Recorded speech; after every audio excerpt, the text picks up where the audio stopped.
रात के ठीक 2:17 पर जब शहर की सड़कें लगभग सूनी थीं, 26 साल का राहुल शुक्ला अपनी बाइक से घर लौट रहा था। हेडफोन में धीमी आवाज में भजन बज रहा था। उसे क्या पता था कि यही उसकी आखिरी सवारी है।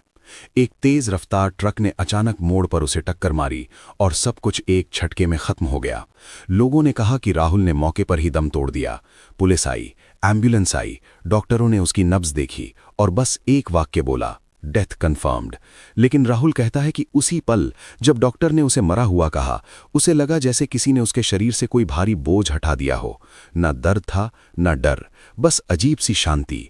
उसने नीचे देखा तो अपना ही शरीर सड़क पर पड़ा था, खून बह रहा था। लोग वीडियो बना रहे थे, कोई कह रहा था बेचारा, कोई कह रहा था जल्दी हटाओ। और तभी उसके कानों में एक गहरी लेकिन बेहद शांत आवाज गूंजी, राहुल शुक्ला, समय पूरा हुआ। उसने पीछे मुड़कर देखा तो कोई डरावना राक्षस नहीं, बल्कि एक गंभीर, तेजस्वी व्यक्तित्व खड़ा था। आंखों में अजीब सा न्याय और चेहरे पर कोई भाव नहीं। राहुल समझ गया कि यही यमराज हैं। यमराज ने उसका हाथ नहीं पकड़ा, फिर भी राहुल का अस्तित्व अपने आप उनके साथ चल पड़ा। वो ऊपर उठने लगा। सड़क, शहर, इमारतें सब छोटी होती चली गईं। बादलों के पार एक अलग ही लोक था, जहां न सूरज था न चांद, बस नीली सफेद रोशनी और अनगिनत आत्माएं। वहां कोई रो नहीं रहा था, कोई हंस नहीं रहा था। सब जैसे अपने कर्मों के बोझ में डूबे थे। राहुल को एक विशाल द्वार के सामने लाया गया, जिस पर लिखा था कर्मलोक। जैसे ही वो भीतर गया, उसके पूरे जीवन की फिल्म हवा में चलने लगी।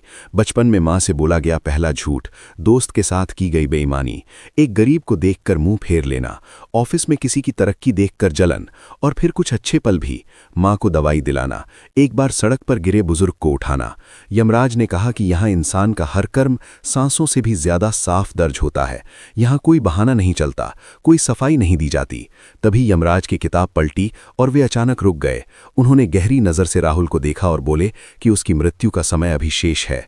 किसी और आत्मा की फाइल उसके नाम से जुड़ गई है। राहुल कांप गया और रोते हुए बोला कि उसने जो देखा है वो सह नहीं पाएगा। तब यमराज ने कहा कि उसे वापस भेजा जा सकता है, लेकिन शर्त यह है कि वो धरती पर जाकर सच बोलेगा, लोगों को बताएगा कि मौत के बाद क्या होता है, कैसे मां के आंसू सबसे भारी कर्म बनते हैं, कैसे छोटे छोटे पाप पहाड़ बन जाते हैं। अचानक एक तेज झटका हुआ, कानों में आवाज आई, स्टार्ट सीपीआर, और राहुल ने अस्पताल के बेड पर आंखें खोल दी। डॉक्टर चिल्ला उठे कि जो मरा हुआ था वो जिंदा हो गया है। कुछ ही घंटों में न्यूज चैनल अस्पताल पहुंच गए। कैमरे ऑन हुए। एंकर ने पूछा कि राहुल क्या सच में मर गया था। राहुल ने कांपती आवाज में कहा कि हाँ, वो मर चुका था। वो यमराज के साथ गया था। उसने कर्मों का न्याय देखा था। उसने कहा कि वहां कोई नेता अमीर या गरीब नहीं होता, सिर्फ इंसान और उसके कर्म होते हैं। उसने कैमरे में देखकर चेतावनी दी कि मौत डरावनी नहीं होती। डरावना वो पल होता है जब अपने ही कर्म सामने खड़े होकर सवाल पूछते हैं। स्टूडियो में सन्नाटा छा गया। वीडियो सोशल मीडिया पर वायरल हो गया। लाखों लोग कमेंट करने लगे और राहुल ने आखिरी शब्द कहे, मैं मरकर लौटा हूं ताकि तुम लोग जीते जी न मर जाओ, क्योंकि वहां दूसरा मौका नहीं मिलता। और यहीं कहानी खत्म नहीं हुई, क्योंकि राहुल शुक्ला के जिंदा होने के बाद असली तूफान शुरू हुआ। अस्पताल से निकलते ही उसके घर के बाहर भीड़ लग गई। कोई उसे भगवान का भेजा हुआ कह रहा था, तो कोई पागल। न्यूज चैनलों पर डिबेट चलने लगी कि क्या मौत के बाद कुछ होता है या ये सिर्फ दिमाग का भ्रम है। लेकिन राहुल की आंखों में जो डर था वो किसी स्क्रिप्ट का नहीं था। वो हर रात पसीने में भीग कर उठने लगा, क्योंकि उसे कर्मलोक के दृश्य बार बार दिखते थे। उसने देखा कि कैसे कुछ आत्माएं चिल्ला चिल्ला कर एक और मौका मांग रही थीं, और यमराज बस एक ही वाक्य दोहरा रहे थे, जीते जी सोचना था। राहुल ने मीडिया को बताया कि उसने वहां ऐसे लोग भी देखे थे जो बाहर से बहुत धार्मिक थे, लेकिन अंदर से क्रूर, और ऐसे भी जो गुमनाम थे, मगर उनके कर्म रोशनी की तरह चमक रहे थे। उसने बताया कि एक मां की बद्दुआ कैसे किसी आदमी की पूरी जिंदगी अंधेरे में बदल देती है, और एक अनजान की दुआ कैसे आखिरी पल में सहारा बन जाती है। राहुल के इंटरव्यू के बाद कई लोगों ने अपनी जिंदगी बदली, कुछ ने मजाक उड़ाया, लेकिन एक रात राहुल को फिर वही भारी आवाज सुनाई दी, तुमने सच कहा, अब देखो असर। अगले दिन खबर आई कि जिस ट्रक से राहुल का एक्सीडेंट हुआ था, उसका ड्राइवर उसी जगह दुर्घटना में मर गया। लोग डर गए। अफवाह फैल गई कि राहुल जिसको देख लेता है उसका हिसाब ऊपर खुल जाता है। राहुल खुद इस डर से टूटने लगा। उसने एक आखिरी प्रेस कॉन्फ्रेंस बुलाई और कहा कि वो कोई भविष्यवक्ता नहीं है, वो सिर्फ चेतावनी है। उसने बताया कि यमराज ने उसे ये भी दिखाया था कि दुनिया में सबसे ज्यादा चीखें अस्पतालों में नहीं बल्कि उन घरों में उठती हैं जहां लोग अपनों को समय नहीं देते। उसने बताया कि सबसे भारी पाप हत्या नहीं बल्कि किसी का विश्वास तोड़ना होता है। ये सुनते ही कई एंकर रो पड़े। वीडियो फिर वायरल हुआ, करोड़ों व्यूज आए, लेकिन उसी रात राहुल अचानक चुप हो गया। उसका मोबाइल बंद, घर खाली, सिर्फ टेबल पर एक कागज मिला जिस पर लिखा था, मेरा समय अब पूरा हो गया है।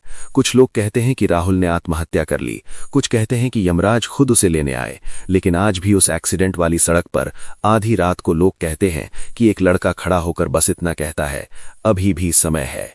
और यही कारण है कि जो इस कहानी को सुनता है वो आखिरी शब्द तक सुने बिना नहीं रह पाता, क्योंकि डर मौत से नहीं बल्कि उस सवाल से लगता है जो अंत में हर आत्मा से पूछा जाता है, जो समय मिला था उसका क्या किया। राहुल शुक्ला के गायब होने के बाद कुछ दिन तक शहर में डर का सन्नाटा पसरा रहा। एक्सीडेंट वाली सड़क पर लोग शाम होते ही रुकने लगे। कोई हॉर्न नहीं बजाता, कोई तेज नहीं चलता। 2:17 होते ही कई लोगों ने महसूस किया कि मोबाइल नेटवर्क हल्का सा गड़बड़ाने लगता है। स्ट्रीट लाइट झपकने लगती हैं और हवा अचानक ठंडी हो जाती है। शुरू में सबने इसे अफवाह माना, लेकिन फिर एक रात एक ऑटो ड्राइवर ने पुलिस को फोन किया, कांपती आवाज में, कि उसने उसी जगह एक लड़के को देखा है, सफेद कपड़ों में, शांत चेहरे के साथ, जो बस इतना कह रहा था, भैया घर पर फोन कर लेना। पुलिस आई, लेकिन वहां कोई नहीं था। अगले दिन वही ऑटो ड्राइवर हार्ट अटैक से मर गया। बात दबा दी गई, मगर डर फैल गया। इसी बीच एक महिला सामने आई। नाम था सविता मिश्रा। उसने टीवी कैमरे के सामने रोते हुए कहा कि राहुल के आखिरी इंटरव्यू के बाद उसने अपने बेटे से माफी मांगी थी, जिसे वो सालों से समय नहीं देती थी। उस रात राहुल उसके सपने में आया, मुस्कुराया और बोला, अभी भी समय है। सविता का बेटा, जो महीनों से घर छोड़ने की बात कर रहा था, अगले दिन खुद मां के पास आकर बैठ गया। ये वीडियो वायरल हुआ। लोग दो हिस्सों में बंट गए। कुछ इसे चमत्कार कहने लगे, कुछ डरावनी साजिश। पर असली मोड़ तब आया जब एक न्यूज रिपोर्टर आदित्य वर्मा राहुल की कहानी को झूठ साबित करने निकला।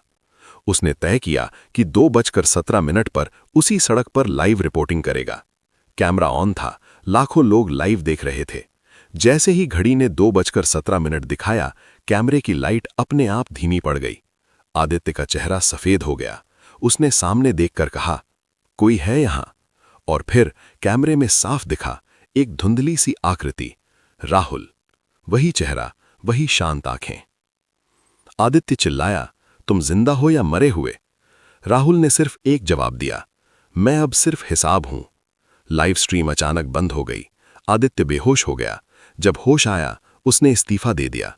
उसने सिर्फ इतना कहा, मैं अब किसी के कर्मों के बीच नहीं पड़ना चाहता। धीरे धीरे एक अजीब पैटर्न दिखने लगा। जिन लोगों ने राहुल की बात सुनकर अपनी जिंदगी बदली, माँ बाप को समय दिया, किसी का भरोसा नहीं तोड़ा, उनके साथ अजीब सुकून जुड़ गया। और जिन्होंने उसका मजाक उड़ाया, दूसरों को डराया, अफवाह फैलाई, उनकी जिंदगी में टूटन शुरू हो गई। कोई नौकरी खो बैठा, कोई अपनों से अलग हो गया। किसी की मौत नहीं हुई, लेकिन जीते जी सब कुछ बिखर गया। एक रात एक बुजुर्ग साधु ने कहा, यमराज किसी को 2 बार नहीं भेजते जब तक जमीन पर हिसाब अधूरा न हो। लोग समझ गए कि राहुल अब इंसान नहीं रहा। वो चेतावनी भी नहीं, सजा भी नहीं, वो आईना बन चुका था। और फिर एक आखिरी घटना हुई। राहुल की मां, जो अब तक चुप थीं, एक रात उसी सड़क पर गईं। उन्होंने रोते हुए कहा, बेटा अब तू लौट आ।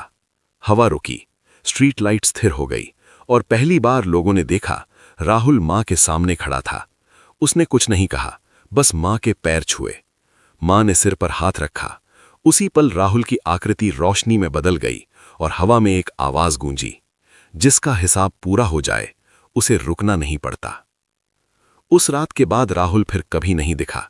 लेकिन आज भी जब कोई बेटा मां को समय नहीं देता, जब कोई दोस्त धोखा देता है, जब कोई इंसान सोचता है अभी बहुत वक्त है, तब कहीं ना कहीं किसी के कानों में एक बहुत शांत आवाज गूंजती है, अभी भी समय है, क्योंकि अगली बार लौटने की अनुमति नहीं मिलेगी। इस घटना से आपको बहुत कुछ सीख लेना चाहिए। सच में, आदमी यहां अकेला आया है और अकेला जाएगा। आप हमेशा अच्छे कर्म करते रहिए, लोगों के सुख दुख में आप हमेशा खड़े रहें, अपने माता पिता की सेवा करें, किसी को आप धोखा ना दें, किसी के बारे में आप गलत ना सोचें। हम आपसे यही निवेदन करेंगे, अगर ये वीडियो पसंद आए तो अगर आपके जीवन में थोड़ा सा भी परिवर्तन आए तो एक लाइक और सब्सक्राइब जरूर कीजिएगा। ये सच्ची घटना पर आधारित है। इस वीडियो को पूरा जरूर देखें।